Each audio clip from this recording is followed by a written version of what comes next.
72 ঘন্টার নিবিড় পর্যবেক্ষণে ওসমান হাদি পরিবারকে আশ্বস্ত করলেন সরকার প্রধান। গুলি চালানো সন্ত্রাসী শনাক্ত দাবি পুলিশের। হাদির হামলাকারীদের ধরিয়ে দিতে 50 লাখ টাকা পুরস্কার ঘোষণা। প্রার্থীরা চাইলে অস্ত্রের লাইসেন্স পাবেন বললেন স্বরাষ্ট্র উপদেষ্টা। তারেক রহমানের নিরাপত্তা নিয়ে নেই শঙ্কা। সম্মুখ সারি যোদ্ধাদের নিরাপত্তা নিশ্চিতে বদ্ধপরিকর। সরকারের পক্ষ থেকে তাদের জন্য বিশেষ নিরাপত্তা ব্যবস্থা গ্রহণ করা হয়েছে। চলমান পরিস্থিতি নিয়ে প্রধান উপদেষ্টার সাথে বিএনপি, জামায়াত, এনসিপির বৈঠক। ঐক্যের আহ্বান জানালেন রাজনৈতিক নেতৃবৃন্দ। সামনে নির্বাচন, বিভিন্ন রকমের রাজনৈতিক বিতর্ক হবে, কিন্তু আমরা ওই পর্যায়ে বিতর্ক করব না যাতে করে আমাদের ঐক্য বিনষ্ট হয়। আওয়ামী লীগের ভোট নেওয়ার যে একটা প্রতিযোগিতা আমরা দেখতে পাই, সেইটা যাতে আমরা খুবই সতর্কভাবে, সচেতনভাবে করি। মুখপাত্রের উপর সন্ত্রাসী হামলার প্রতিবাদে শাহবাগে ইনকিলাব মঞ্চের বিক্ষোভ। সারা দেশে প্রতিবাদ কর্মসূচি পালন বিএনপির।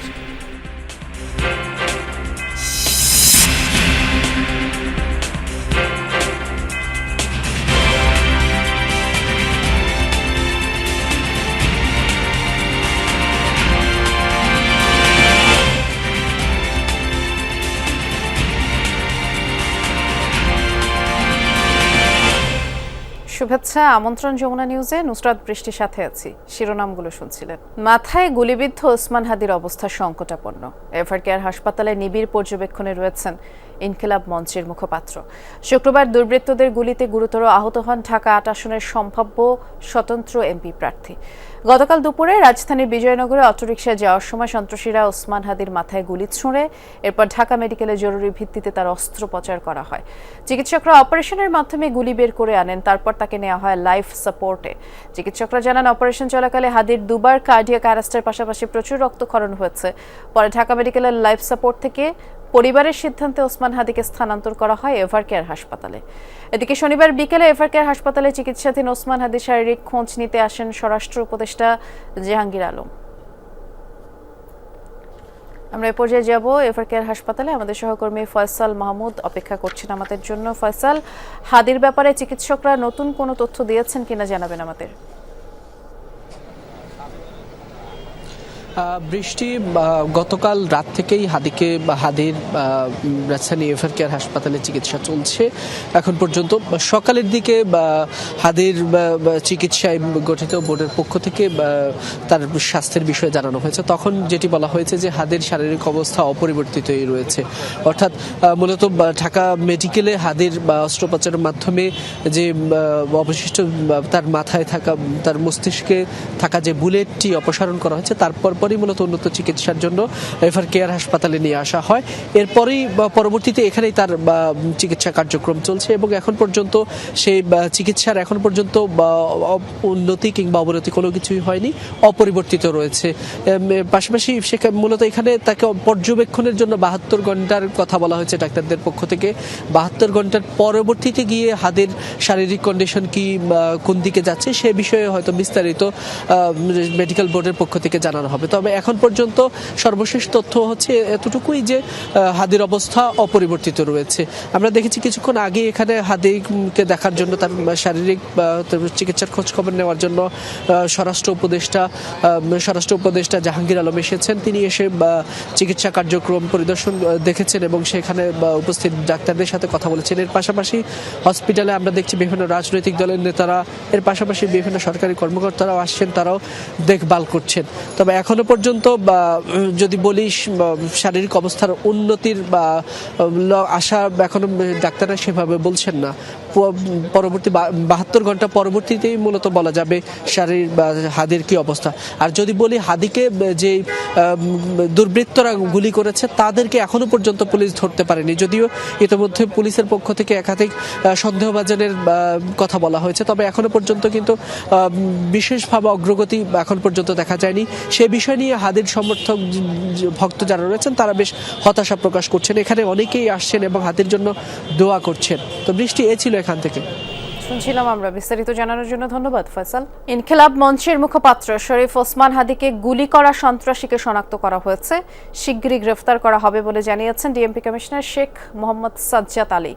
সকালে রাজধানীর রাজারবাগে অবসরপ্রাপ্ত পুলিশ কর্মকর্তা কল্যাণ সমিতির বার্ষিক সাধারণ সভা শেষে এ কথা বলেন তিনি। ডিএমপি কমিশনার বলেন, ঘটনার তদন্ত চলছে, এখনই বেশি কিছু বলা যাচ্ছে না। সংসদ নির্বাচনের প্রার্থীদের নিরাপত্তা নিশ্চিতে ব্যবস্থা নেওয়া হচ্ছে বলেও জানান তিনি।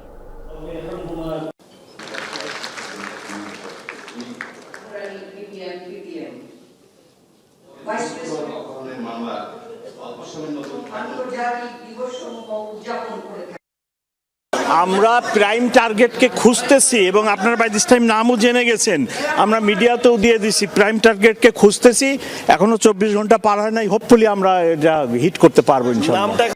প্রধান উপদেষ্টা ডক্টর মোহাম্মদ ইউনূসের সাথে সাক্ষাৎ করেছে ওসমান হাদির পরিবার। এ সময় তার সর্বোত্তম চিকিৎসা নিশ্চিতের আশ্বাস দেন অন্তর্বর্তী সরকার প্রধান। বলেন, হামলায় জড়িতদের চিহ্নিত করে দ্রুত বিচারের আওতায় আনা হবে। রাষ্ট্রীয় অতিথি ভবন যমুনায় সকালে সাক্ষাৎকালে জুলাই বিপ্লবীদের রক্ষায় সরকারকে ভূমিকা রাখার আহ্বান জানায় হাদির পরিবার। যিনি রাজনীতি করেন, যিনি লড়াই করেন, যিনি বিপ্লবী, যিনি সংগ্রামী, তার মৃত্যুটা হবে একটা সংগ্রামের মধ্য দিয়ে, রাজপথে ক্লোরির মৃত্যু। গুলিবিদ্ধের মাত্র 2 দিন আগে বলেছিলেন শরীফ ওসমান হাদি। ওসমান হাদি এখন এভারকেয়ারে রয়েছেন নিবিড় পরিচর্যায়। হাসপাতালে হাদি লড়ছেন জীবন মৃত্যুর সঙ্গে, বিলাপ থামছে না পরিবারের, সহযোদ্ধারাও বাকরুদ্ধ। রাষ্ট্রীয় অতিথি ভবন যমুনায় ওসমান হাদির ভাই বোন এবং ইনকিলাব মঞ্চের 3 নেতা দেখা করেন প্রধান উপদেষ্টার সাথে। প্রধান উপদেষ্টাকে ওসমান হাদির বোন জানান, তার ভাইয়ের 10 মাসের সন্তান আছে। পরিবারের মেরুদণ্ড সে। জুলাই বিপ্লবীদের রক্ষায় সরকারকে ভূমিকা রাখার আহ্বান জানান তিনি। ইনকিলাব মঞ্চের নেতারা বলেন, বিপ্লব ধারণ করেই ওসমান হাদি রাজপথ ছাড়েননি।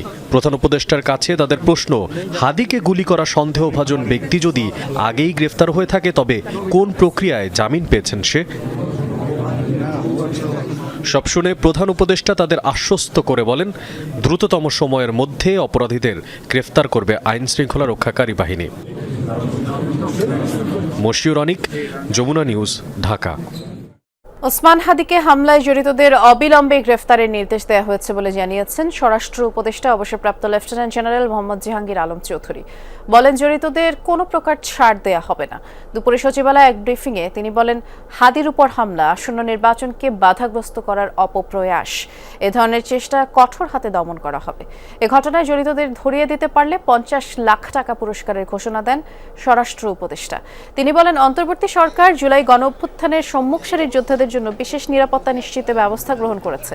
জাতীয় নির্বাচনের প্রার্থীরা ব্যক্তিগত আগ্নেয়াস্ত্রের লাইসেন্স চাইলে অনুমতি দেওয়া হবে বলেও জানান উপদেষ্টা। যারা অস্ত্র জমা দিয়েছেন তাদের অস্ত্রও ফেরত দেওয়া হবে। আর বিএনপির ভারপ্রাপ্ত চেয়ারম্যান তারেক রহমানের নিরাপত্তা নিয়ে কোনো শঙ্কা নেই বলেও জানান জাহাঙ্গীর আলম। তাদের ক্ষেত্রে আমরা ব্যবস্থা নিব এবং তাদের ক্ষেত্রে আপনাকে সামনেও বললাম, ওসমান হাদির উপর হামলার ঘটনায় গভীর দুঃখ প্রকাশ করেছে। এই বিষয়টিকে সরকার সর্বোচ্চ গুরুত্ব দিয়ে দেখছে। ওসমান হাদির গুলিবিদ্ধর সাথে যারা জড়িত তাদের ধরে দিতে পারলে 50 লক্ষ টাকা জড়িত। আপনারা সবাই ওসমান হাদির জন্য দোয়া করবেন। উনি ক্রিটিক্যাল কন্ডিশন অবস্থায় আছে। আসামি ধরার প্রক্রিয়াটা চলমান আছে। আমরা আশা করি আপনাদের সহযোগিতায় খুব তাড়াতাড়ি হয়তো তারা ধরতে পারবে। ঢাকা 8 আসনের সম্ভাব্য স্বতন্ত্র প্রার্থী ইনকিলাব মঞ্চের মুখপাত্র শরীফ ওসমান হাদির গ্রামের বাড়ি ঝালকাঠির নলসিটিতে চুরির ঘটনা ঘটেছে। গতরাতে শহরের খাসমহল এলাকায় এই ঘটনা। পুলিশের স্বজনরা জানায়, বাড়িতে কেউ না থাকায় জানালা ভেঙে ঘরে প্রবেশ করে চোর। তবে কি পরিমাণের মালামাল চুরি হয়েছে প্রাথমিকভাবে তা জানা যায়নি। খবর পেয়ে ঘটনাস্থল পরিদর্শন করেছেন নলসিটি থানার ভারপ্রাপ্ত কর্মকর্তা আরিফুল আলম। জড়িতদের আইনের আওতায় আনতে কাজ শুরু হয়েছে বলেও জানিয়েছেন তিনি। ওসমান হাদির উপরে হামলার মতো ঘটনা প্রতিরোধে ফ্যাসিবাদ বিরোধী ঐক্যের বিকল্প নেই। এ বিষয়ে একমত ঐকমত বিএনপি, জামায়াত ইসলামী ও এনসিপি। প্রধান উপদেষ্টার সাথে সাক্ষাৎ শেষে বিএনপি স্থায়ী কমিটির সদস্য সালাউদ্দিন আহমদ জানিয়েছেন, রাজনৈতিক বিতর্ক যতই থাকুক, দেশের স্বার্থে ফ্যাসিবাদ বিরোধী আন্দোলনে সবাই ঐক্যবদ্ধ। এনসিপির আহ্বায়ক নাহিদের দাবি, দেশকে অস্থিতিশীল করতে আওয়ামী লীগকে সহায়তা করছে ভারত, তবে এ ধরনের ঘটনা নির্বাচনকে বানচাল করতে পারবে না। বৈঠকে প্রধান উপদেষ্টা রাজনৈতিক দলগুলোকে ঐক্যবদ্ধ থাকার আহ্বান জানান।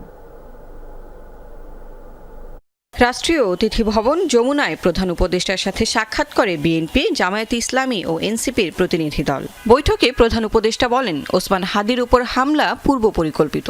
তাদের উদ্দেশ্য নির্বাচন বানচালের। ষড়যন্ত্রকারীরা তাদের নেটওয়ার্ক বিস্তৃত করেছে, প্রশিক্ষিত শুটার নিয়ে মাঠে নেমেছে। শুধু সরকার নয়, দল মত নির্বিশেষে সবাইকে সতর্ক ও ঐক্যবদ্ধ থাকার আহ্বান জানান তিনি। বৈঠক শেষে গণমাধ্যমের সাথে কথা বলেন বিএনপি নেতা সালাউদ্দিন আহমদ। বলেন, হাদির উপর হামলা বাংলাদেশের উপরে হামলা। চট্টগ্রামে বিএনপি প্রার্থীর উপর হামলার ঘটনায় আইনশৃঙ্খলা বাহিনী কঠোর ব্যবস্থা নিলে এখন এমন ঘটনা ঘটত না। বলেন, ইনকিলাব মঞ্চের প্রতিরোধ সমাবেশে অংশ নেবে বিএনপি। সামনে নির্বাচন, বিভিন্ন রকমের রাজনৈতিক বিতর্ক হবে, কিন্তু আমরা ওই পর্যায়ে বিতর্ক করব না যাতে করে আমাদের ঐক্য বিনষ্ট হয়। আমাদের চেতনা হচ্ছে জুলাই আমরা ফ্যাসিবাদ বিরোধী জাতীয় ঐক্যকে অটুট রাখবো। এই জায়গায় আমাদের কোনো আপোষ নাই। পতিত ফ্যাসিবাদকে অবশ্যই আমরা এই বার্তা দিতে চাই, এই জাতীয় কোনো ধরনের হামলা করে বাংলাদেশের গণতান্ত্রিক উত্তরণকে বাধাগ্রস্ত করতে পারবে না, প্রতিহত করতে পারবে না। পরে এনসিপির আহ্বায়ক নাহিদ জানান, কয়েকজন নেতাকে নিরাপত্তা দিলে হবে না, জনসাধারণের নিরাপত্তা নিশ্চিত করতে হবে। আওয়ামী লীগ প্রতিরোধে প্রশাসনের পাশাপাশি সর্বাত্মকভাবে দলগুলোকে মোকাবেলা করতে হবে। ভারত সরকারের প্রত্যক্ষ বা পরোক্ষ মদত ছাড়া আওয়ামী লীগ এই ধরনের পরিকল্পনা করতে পারে না। ভারত সেই হস্তক্ষেপ চালিয়ে যাচ্ছে। ফলে ভারতের প্রতিও এবং এখানে যারা দূতাবাস রয়েছে তাদেরকে সরকার কঠোরভাবে বলতে হবে এবং রাজনৈতিক দল হিসেবে আমরা আমাদের জায়গা থেকে অবস্থান অবশ্যই জানাবো। আওয়ামী লীগের ভোট নেওয়ার যে একটা প্রতিযোগিতা আমরা দেখতে পাই, সেইটা যাতে আমরা খুবই সতর্কভাবে সচেতনভাবে করি, কারণ সেই আওয়ামী লীগ ঢুকে আপনার দলের নেতাকে যে হত্যা করবে না তার নিশ্চয়তা নাই। বৈঠকে সেক্রেটারি জেনারেল গোলাম পরোয়ারের নেতৃত্বে জামায়াতের প্রতিনিধি দল অংশ নিলেও কথা বলেননি কেউ। লাভলি বিথি, যমুনা নিউজ, ঢাকা। আগামী 48 ঘন্টার মধ্যে ইনকিলাব মঞ্চের মুখপাত্র ওসমান হাদির উপর হামলাকারীদের গ্রেফতার করা না হলে অন্তর্বর্তী সরকারের বিরুদ্ধে আন্দোলন শুরু হবে বলে হুঁশিয়ারি দেওয়া হয়েছে বিক্ষুব্ধ নাগরিক সমাবেশ থেকে। হত্যাচেষ্টার প্রতিবাদে সোমবার কেন্দ্রীয় শহীদ মিনারের সর্বদলীয় সমাবেশে ডাক দিয়েছে ইনকিলাব মঞ্চ। দুপুরে শাহবাগে ইনকিলাব মঞ্চের গণপ্রতিরোধ ও বিক্ষোভ সমাবেশ থেকে এসব ঘোষণা দেন বিভিন্ন রাজনৈতিক দলের নেতৃবৃন্দ, বিশিষ্টজনেরা।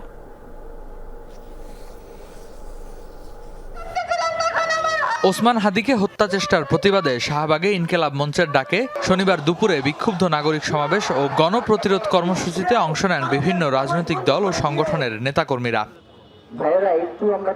সমাবেশে বক্তারা বলেন, অভ্যুত্থানের পর শীর্ষ সন্ত্রাসীদের কারামুক্তি ও দেশে ফেরার সুযোগ তৈরি হয় আইন শৃঙ্খলা পরিস্থিতির অবনতি ঘটেছে। এরই ফল হিসাবে প্রকাশ্যে দিবালোকে ওসমান হাদিকে হত্যা চেষ্টা করা হয়েছে। এক হাদি চলে গেলে লক্ষ হাদি জন্ম নিবে, হয়তো আদর্শের দিক থেকে লক্ষ হাদি জন্ম নিবে, কিন্তু যোগ্যতায় ওসমান হাদি হওয়াটা আসলেই খুব কঠিন। আপনারা কালচারাল ফ্যাসিজমকে অ্যাড্রেস করতে পারেন নাই। বাংলাদেশে একটা মানুষ, শুধুমাত্র একটা মানুষ পেরেছিল এবং আজকে সেটার প্রতিদান তাকে এইভাবে দিতে হচ্ছে। সমাবেশ থেকে হামলার সঙ্গে জড়িত ব্যক্তি ও গোষ্ঠীকে চিহ্নিত করে দ্রুত গ্রেফতার ও বিচারের মুখোমুখি করার দাবি জানানো হয়। একই সঙ্গে 15 তারিখ শহীদ মিনারে সর্বদলীয় সমাবেশের ঘোষণাও দেন নেতারা। বলেন, রাজনীতি থেকে সন্ত্রাস নির্মূল করা না হলে গণতন্ত্র সুদৃঢ় হবে না। আমি এই সরকারকে 48 ঘন্টা সময় দিচ্ছি। 15 তারিখের মধ্যে তারা যদি হাদির হত্যাকারীদের হত্যা করার যারা চেষ্টা করেছে আততায়ীদের তাদেরকে গ্রেফতার করতে না পারে, তাহলে 15 তারিখ শহীদ মিনার থেকে এই ইনজারিমের বিরুদ্ধে আমরা বৃহত্তর আন্দোলন বাংলার আনাচে কানাচে আমার স্বাধীনতা আজাদির লড়াই চালিয়ে যাব। শরীফ ওসমানদেরকে নতুন করে পাড়ায় মহল্লায় আবার পরিচিত করানো হবে এবং সেভাবেই প্রজন্ম থেকে প্রজন্ম ইনকিলাব জিন্দাবাদ হয়ে থাকবে। প্রতিবাদ সমাবেশে এনসিপির দক্ষিণাঞ্চলের মুখ্য সংগঠক হাসনাত আব্দুল্লাহ বলেন, টকশোতে বিশ্ববিদ্যালয়ে ফ্যাসিবাদীরা আবার সক্রিয় হচ্ছে। বলেন, বুদ্ধিজীবী কিংবা টকশোজীবী কোনো ফর্মেই বাংলাদেশে ভারতীয় আধিপত্য ঢুকতে দেয়া হবে না। বাংলাদেশে কোনো স্পেস হবে না। সে যেই নামেই থাকুক না কেন, এখন যে গুলশানের জাতীয় পার্টি নামে এই কুলাঙ্গাররা আবার ঐক্যবদ্ধ হচ্ছে। ওসমান হাদি ভাইয়ের রক্তের শপথ, ওদেরকে বাংলাদেশে 1 ইঞ্চিও জায়গা দেওয়া হবে না। ঢাকা ৮ আসনের সম্ভাব্য প্রার্থী শরীফ ওসমান হাদির দ্রুত আরোগ্য কামনা করে বক্তারা বলেন, নিরাপত্তা নিশ্চিত না হলে রাজপথেই জবাব দেয়া হবে। শাহবাগে সমাবেশ শেষে বিক্ষোভ মিছিল নিয়ে ঢাকা বিশ্ববিদ্যালয়ের টিএসসি প্রদক্ষিণ করেন নেতাকর্মীরা। রেদওয়ান আহমেদ, যমুনা নিউজ, ঢাকা। এদিকে ওসমান হাদির উপরে আক্রমণ গণতন্ত্রের উপর আঘাত বলে মন্তব্য করেছেন বিএনপির স্থায়ী কমিটির সদস্য মির্জা আব্বাস। রাজধানীর নয়াপল্টনে বিএনপির বিক্ষোভ মিছিলে পূর্ব সংক্ষিপ্ত সমাবেশে এই মন্তব্য করেন তিনি। বলেন, বিএনপির কখনো কোনো প্রার্থীদের উপর হামলা চালানোর রেকর্ড নেই, রেকর্ড কেবল জামায়াত ও আওয়ামী লীগের। সমাবেশে দলের সিনিয়র যুগ্ম মহাসচিব রুহুল কবির রিজভী বলেন, ৭১-এর মানুষ হত্যা, নারী ধর্ষণ করেও যাদের অনুশোচনা নেই তাদের পক্ষে যে কোনো কিছু করা সম্ভব।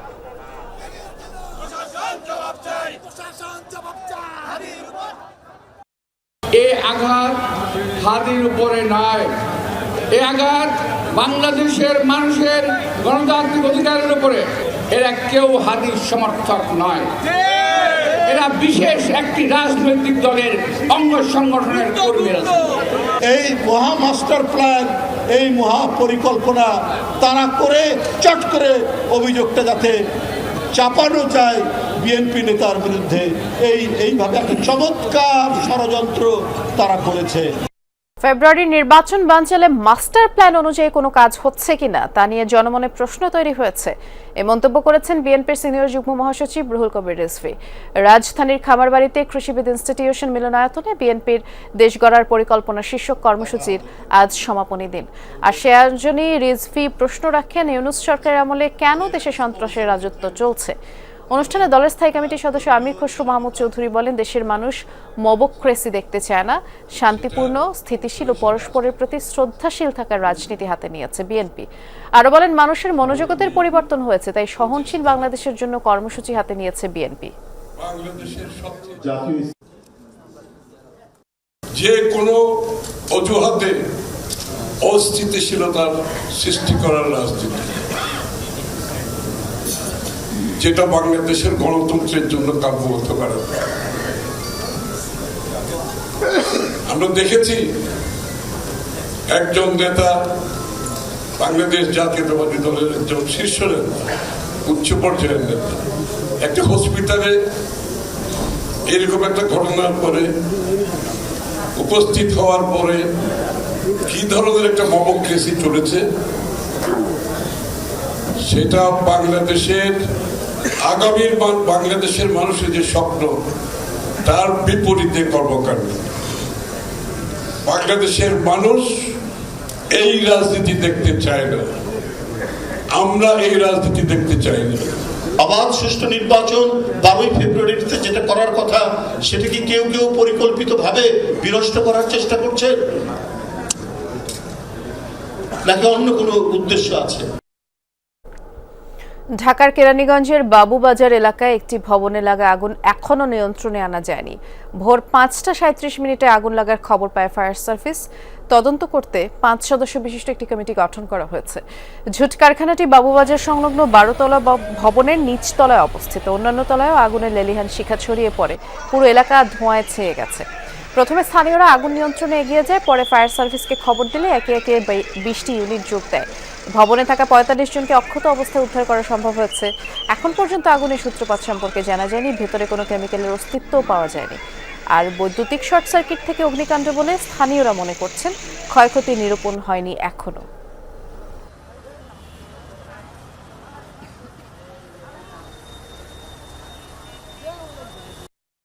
দুই তলায় লাগছে, যে ঝুটের যে মার্কেটটা, ওই মার্কেটের ভিতরে, ওইটা থেকে লাইগা আস্তে আস্তে নিচে গেছে। আমরা চারিদিক থেকে অ্যাটাক করছি যাতে করে আগুনটা আর লিঙ্ক আপ হয়ে অন্যান্য বিল্ডিংয়ে না ছড়িয়ে যায়। এটা আমাদের প্রথম কাজ ছিল, আমরা আগুনটাকে কনফাইন করতে পেরেছি, এটুকু বলতে পারবো। আর কিছুক্ষণের মধ্যে ইনশাল্লাহ একটু সময় লাগবে, তবে আমরা নিয়ন্ত্রণের দিকে আগাচ্ছি। শহরটা যেন ঢাকা পড়ছে মুখোশে। রাজধানীর মাটিতে কালো কুয়াশার স্তর পুরো হচ্ছে ক্রমশ। তিলোত্তমা নগরীর যেন কোনো পাহারাদার নেই, নেই কোনো রক্ষক। দিনের আলোয় বুক ফুলিয়ে মানুষ মারতেও বুক কাঁপে না কারোর। শঙ্কা, উদ্বেগ, উৎকণ্ঠা নিয়েই বসবাস এই মহানগরীর মানুষের। সুমাইয়া ঐশীর কাছে এই শহরের মানুষের কথা জানবো, আর ছবি তুলেছেন সহকর্মী কাউসার হোসেন। এই আমাদের শহর, ইট পাথরের জঞ্জাল, অলিগলিতে লুকোনো অন্ধকার আর ওঁত পেতে থাকা বিপদ। নেহাতি যাপন করতে হবে বলে জীবনটাকে হাতে করে ছুটছে মানুষ। অপরাধ আর নিরাপত্তার ফাঁক ফোকরে হঠাৎ ফসকে যায় প্রাণ। দিন দুপুরে মানুষ গুলি করে মাইরে হালাইতেছে, পুলিশেরা কোনো নিরাপত্তা দিতেছে না। এ শহরে জীবনের শঙ্কার সাথে বৃত্তের কোনো সংযোগ নেই। পকেট যাদের হালকা, প্রতিনিয়ত তাদের মাথার উপরেও যেন মরণ খড়গ। সাজা গেছে ভাড়া দিবে, সে ভাড়া দেয় নাই, আরো মার দূর করে টাকা পকেটে তুলে গেছে। বাংলাদেশে আইন যতদিন ঠিক না করতে পারবো, এতদিন জীবন ওই বাংলাদেশ ঠিক করতে পারতো না। এ শহরে নানা শ্রেণী পেশার বাস, একই পথ একই গলিতে সবার নিত্য চলাচল। তাই ভিড়ের মাঝে মুখোশ চেনা এখানে অসাধ্য। ঢাকা শহরে অবশ্যই ইদানিং অনেক চুরি ছিনতাই ঘটনা বেড়ে গেছে, তো এগুলো অবশ্যই সেফ না। বিচ্ছিন্ন ঘটনা আসলে কেন্দ্র করে আমরা নিজেকে সুরক্ষিত দাবি করার সুযোগ নেই। অভিভাবক হিসাবে আমাদের ছেলে মেয়ে যখন বাইরে আসে তখন আমরা খুব শঙ্কিত থাকি। আমার মনে হয় যে প্রশাসনকে আরো দায়িত্ব সহকারে এগুলা হ্যান্ডেল করা উচিত। শহরের সবখানে নারী নামে যে জীবনের চলাচল, আজকাল হৃদস্পন্দন বেড়েছে তাদেরও। সমাজের শাসন যাদের হাতে, তারাই যখন নিরাপদ নয়, তখন নারীদের নিরাপত্তা প্রশ্নের বাইরে। লুটপাট, ছিনতাই, ধর্ষণ, এই দুইটা জিনিস বেশি করে আমার ভয় লাগে। জীবনের নিরাপত্তাও নাই, অর্থনৈতিক অবস্থা, সব দিকে, পড়া শিক্ষার অবস্থা, সব দিকে, কোন দিকে বলবো। আনসেফ ফিল হয় যে এভাবে কোনো একটা অকারেন্স ঘটলো, কেউ আমাকে টিচ করলো বা কোনো একটা ছেলে আমাকে হ্যারাস করার চেষ্টা করলো। ছিনতাইকারী, দুর্বৃত্ত, তারপরে যানজটের কারণে সড়ক দুর্ঘটনা, এগুলোর জন্য ভয়টা তো সবসময় আমরা মা হিসেবে, এটা আগেও ছিল, এখনো আছে। আজ ওসমান হাদি, কাল অন্য কেউ, পরশু হয়তো আপনি আমি। স্বপ্নের শহরে তাই নিরাপত্তা দেবে কে? ধরুন একটু বাড়িতে ফিরতে দেরি করে ফেলেছেন, কোনো নির্জন রাস্তা দিয়ে হাঁটছেন, এ সময় আপনার সর্বস্ব লুট হয়ে যেতে পারে। আর খুন, সে তো এখন ডাল ভাত। ফলে এই শহরে আপনাকে আমাকে থাকতেই হবে। তাই এই শহরটিকে নিরাপদ এবং পরিচ্ছন্ন করা অনিবার্য। আর তার জন্য প্রশাসনকে আরও কঠোরভাবে কাজ করার আহ্বান এবং জোর দাবি সাধারণ নাগরিকের। সুমাইয়া ঐশী, যমুনা নিউজ, ঢাকা।